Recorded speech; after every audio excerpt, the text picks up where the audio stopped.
नमो बुद्धाय, जय भारत। साथियों, आज मैं उस जगह का आप लोगों का अवलोकन कराने जा रहा हूँ जिस जगह को देखने के लिए देश विदेश से लोग आते हैं और उस धरा पे माथा टेकते हैं और वापस अपने मुल्क को जाते हैं। साथियों, वह जगह साधारण नहीं होगा जिस जगह को लोग विदेशों से आके माथा टेकते हैं। आज मैं उस स्थान का वर्णन एक ऐसे इंसान से करवाऊंगा जिसे देखने और सुनने के बाद आपको यहाँ के इतिहास के बारे में संपूर्ण जानकारी महसूस होगी। साथियों, आज हमारे साथ पुरातात्विक प्रशिक्षित प्राचीन इतिहास के विभागाध्यक्ष बुद्धा पीजी कॉलेज कुशीनगर के प्रोफेसर वीरेंद्र कुमार जी मौजूद हैं, जिनके द्वारा आज हम आप लोगों को इस पवित्र स्थल का वर्णन करवाएंगे। अभी हम लोग जिस ग्रह पे उपस्थित हैं उस ग्रह का नाम है पृथ्वी। कोई भी बीज पृथ्वी के अंदर रखेंगे तो समय आने पे वह अंकुरित हो ही जाएगी। तो हम प्रोफेसर साहब से इस विषय में जानेंगे कि क्या इस पृथ्वी में जो भी दबी हुई इतिहास है उसका अंकुरित होने का समय आया है कि नहीं आया है। तो चलिए चलते हैं, प्रोफेसर साहब से इस विषय पे जानकारी लेते हैं। मैं professor Virendra Buddha PG college Kushinagar के प्राचीन इतिहास पुरातत्व एवं संस्कृति विभाग में प्रोफेसर और विभागाध्यक्ष हूँ। मैं आज आप लोगों को जो बताने जा रहा हूँ वो कुशीनगर में एक स्थान है जिसे आज जनमानस अस्थि बंटवारा स्थल के रूप में जानता और मानता भी है। ये जो देख रहे हैं ये प्राचीन अस्थि बंटवारा स्थल है। हालांकि इसका अभी उत्खनन नहीं हो सका है। ये एक संभावना भर है कि यहीं पे भगवान बुद्ध के अंतिम संस्कार के पश्चात अस्थि बंटवारा द्रोण नाम के बमन के द्वारा कराया गया था। इधर दक्षिण है, यहाँ 100 मीटर दूरी पर, यहाँ से 300 मीटर दूरी पर अनुरुद्धवा गांव है और इधर दाहिनी तरफ ग्राम समाज की भूमि है जो गन्ने से ढकी हुई दिख रही है, जो बड़े बड़े वृक्ष हैं जिस पर जिला प्रशासन ने अस्थि बंटवारा स्थल होने के नाम पर कुछ निर्माण कार्य कराया है, जहां पर हम अभी पहुंचने वाले हैं। कभी ये बाउंड्री और वो वाली बाउंड्री के बीच में दोनों ही ये पुरा स्थल ही हुआ करता था, किंतु किसानों ने इसको कृषि योग्य बना करके कृषि करना प्रारंभ कर दिया सैकड़ों साल पूर्व से ही।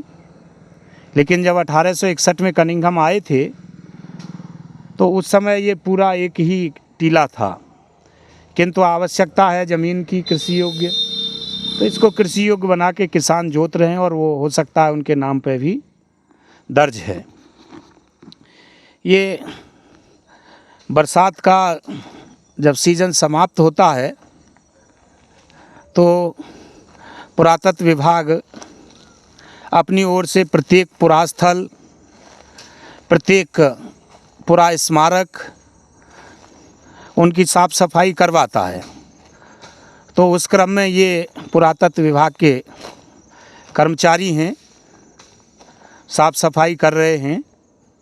ये प्रतिवर्ष होती है और प्रतिवर्ष यहाँ ये वनस्पतियाँ लता उगाते हैं।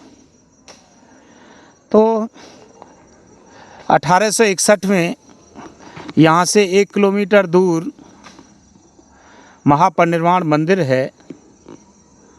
खुदाई में अभिलेख मिला वो महापरिनिर्वाण विहार है, जिसे वर्तमान में महापरिनिर्वाण मंदिर कहा जाता है। देश विदेश के श्रद्धालु भगवान बुद्ध के दर्शन करने वहाँ आते हैं।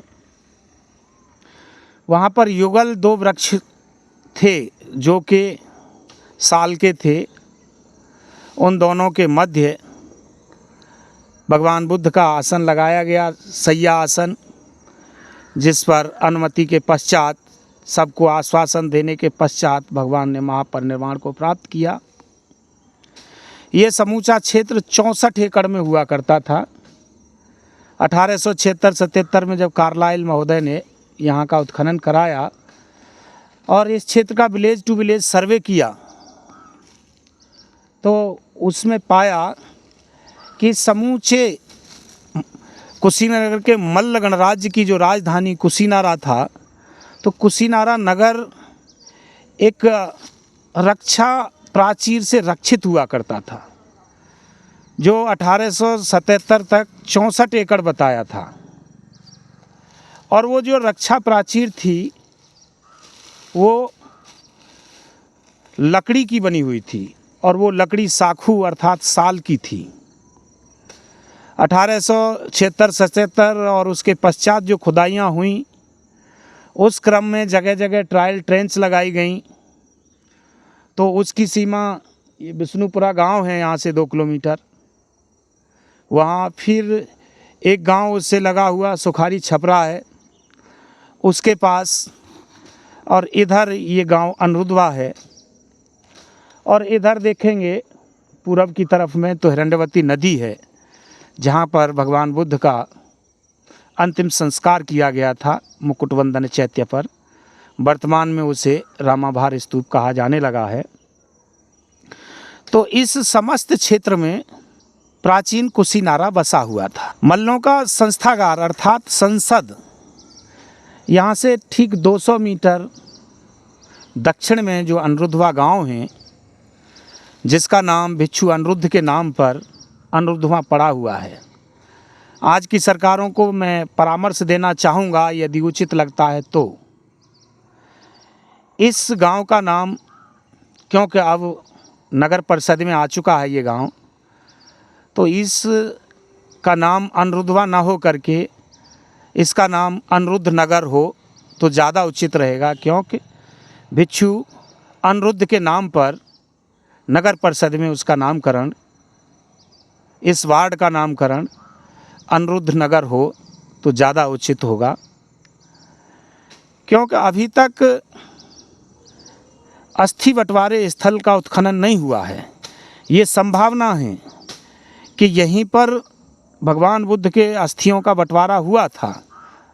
दाह संस्कार यहाँ से लगभग 100-200 मीटर पूरब में मुकुटबंधन चैत्य वाले स्थान पर किया गया था, और उनको निर्माण यहाँ से करीब 300-400 मीटर दूरी पर उत्तर में महापरिनिर्वाण मंदिर वाले स्थान पर उनका निर्माण हुआ था।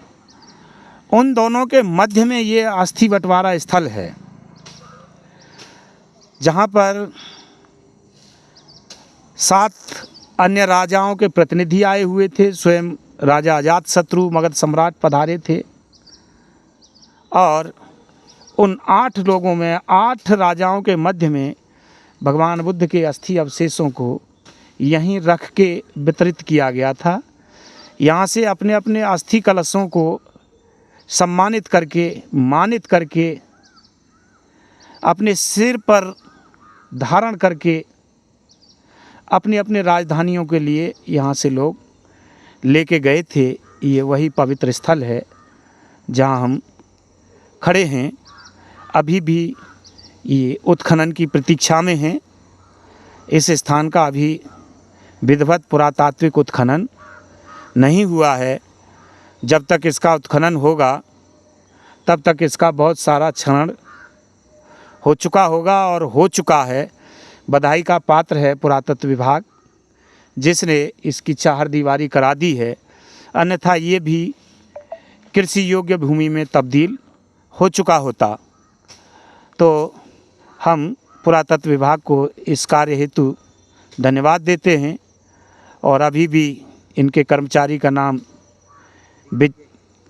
दिग्विजय है, जो कि यहाँ लगे हुए हैं सफाई करते हुए।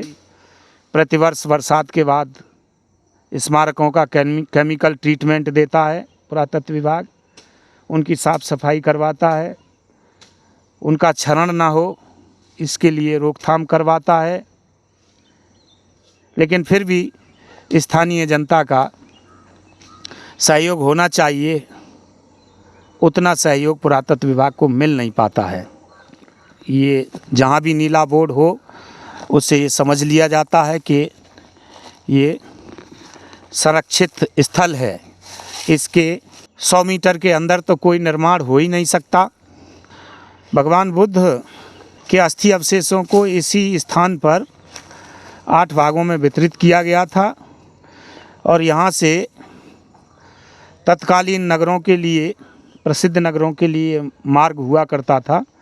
उन मार्गों का अनुसरण करके वो 7 अन्य जगहों पर भगवान बुद्ध के अस्थि अवशेष पहुँचे थे, जैसे वैशाली में, जैसे रामग्राम में, जैसे कपिलवस्तु में, राजगृह में, जिनमें से ज़्यादातर स्तूप हम लोग प्राप्त कर चुके हैं। अब हम चलते हैं, यहाँ से मैं दिखाना चाहूँगा। ये इधर अनुरुद्धवा गांव है, महज 150 मीटर दूरी पे। ये जो किसान लगे हुए हैं इधर, ये ज़मीन भी कभी पुरास्थल के रूप में ही थी 1861 तक, किंतु अब इसे कृषि योग्य बना दिया गया है। इसके बाहर जो चारदीवारी दिख रही है वो अनुरुद्धवा गांव की ग्राम समाज भूमि है। उस भूमि के अंदर अभी कुछ वर्ष पहले जिला प्रशासन ने इस चारदीवारी को करने के पश्चात भगवान बुद्ध की एक प्रतिमा लगाई है और यह चिन्हित किया है, स्थापित किया है कि यहीं पर भगवान बुद्ध के अस्थि अवशेषों को 8 भागों में बांटा गया था। कभी ये सारी ज़मीन पूरा एक ऊंचा टीला होता था कुछ हद तक, किंतु अब ये कृषि योग्य हो चुकी है और किसानों के नाम पर दर्ज है, जो कोई अनुचित नहीं है। सभी ज़मीनें ऐसे ही किसानों के नाम पर होती हैं। पुरातत्व विभाग किसानों से अनुमति लेता है खुदाई करने के लिए, तो यहाँ किसानों से कोई विरोधाभास नहीं होता है कहीं भी। पुरातत्व विभाग का वो यहाँ भी नहीं है, क्योंकि वो जो पुरास्थल है वो भारतीय पुरातत्व सर्वेक्षण के नाम दर्ज है, इसलिए वहाँ कोई नया निर्माण नहीं कराया जा सकता। तो जिला प्रशासन ने इस क्षेत्र में यहाँ ये कुछ निर्माण कार्य कराया है, तो यहाँ देश विदेश के लोग माथा झुकाते हैं, पूजा वंदन करते हैं। खासकर China, Japan, Korea, Vietnam, Thai, Sri Lanka, Indians, सब लोग यहाँ आते हैं। तो ये प्रतीक उसी का है कि यहाँ पर भगवान बुद्ध के अस्थि अवशेषों का बंटवारा हुआ था। ये इस पे लिखा हुआ है 8 जगह कहाँ कहाँ गए थे भगवान बुद्ध के अस्थि अवशेष।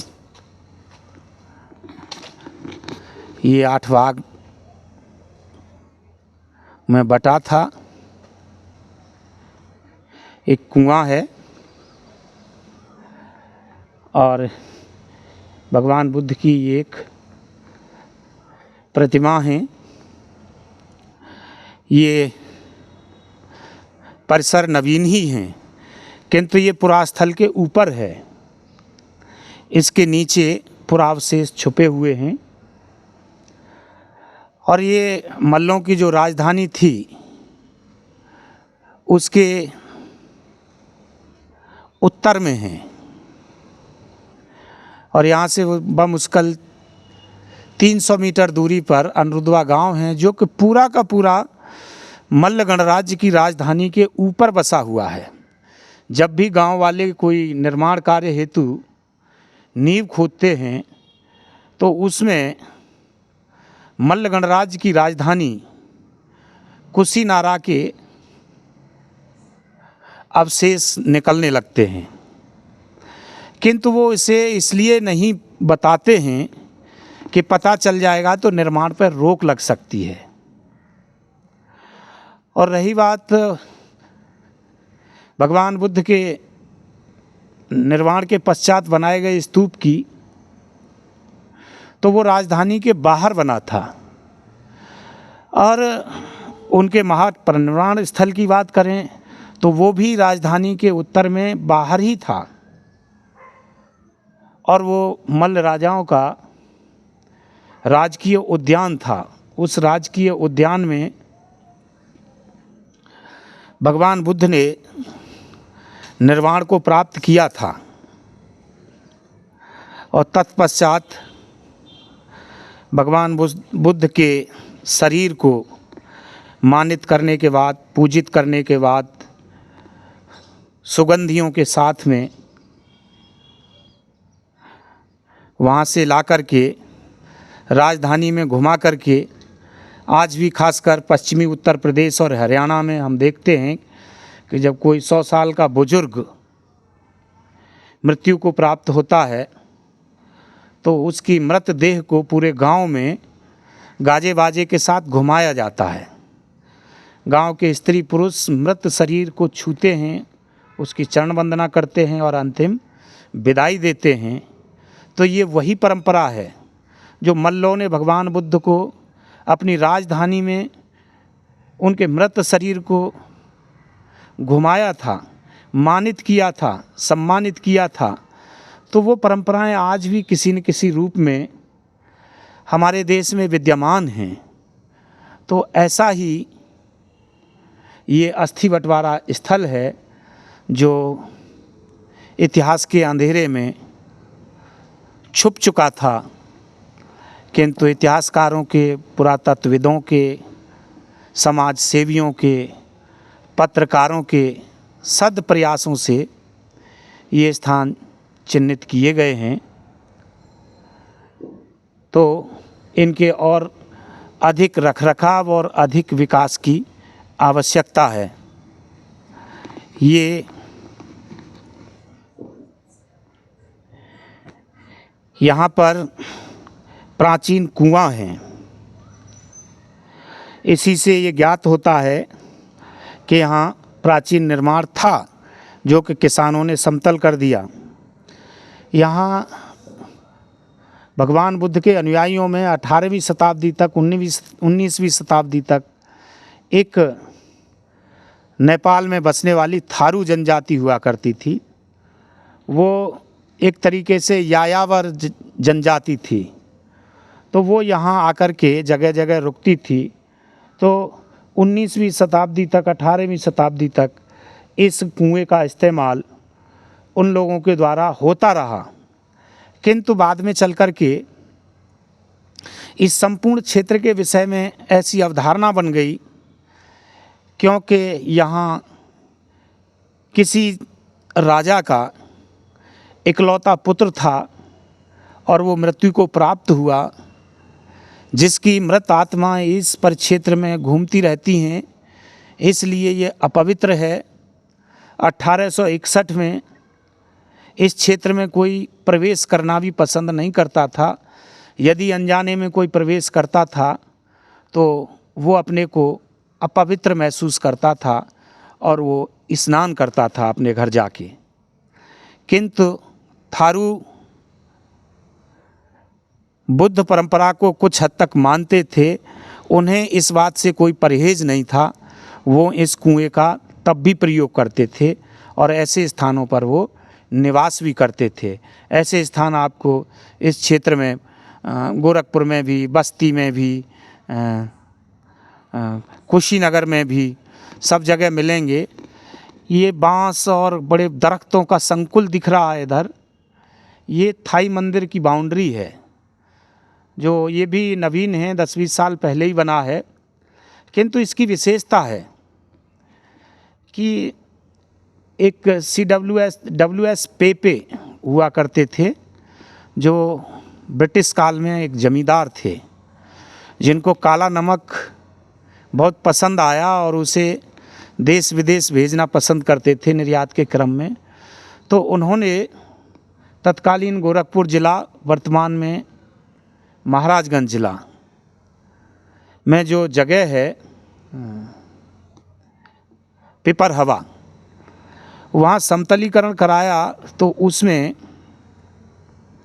भगवान बुद्ध के कुछ अस्थि अवशेष मिले।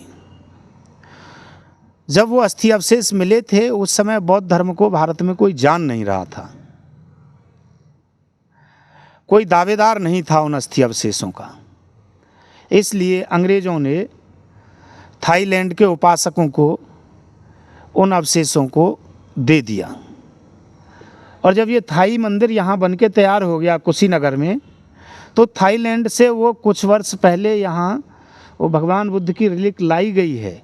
वो विशेष लोगों को आज भी थाई मंदिर के लोग उस रिलिक को दिखाते हैं, जो दंत मंजूषा बताई जाती है, वो अभी भी यहाँ हैं। तो ये मंदिर भी यहाँ से 50 मीटर की दूरी पे इसकी बाउंड्री है और 100 मीटर की दूरी पर वो भगवान बुद्ध का रिलिक एक शीशा के मंजूषा में आज भी रखा हुआ है। श्रद्धालु उसे विशेष निवेदन करके थाई मैनेजमेंट से देख सकते हैं। धन्यवाद।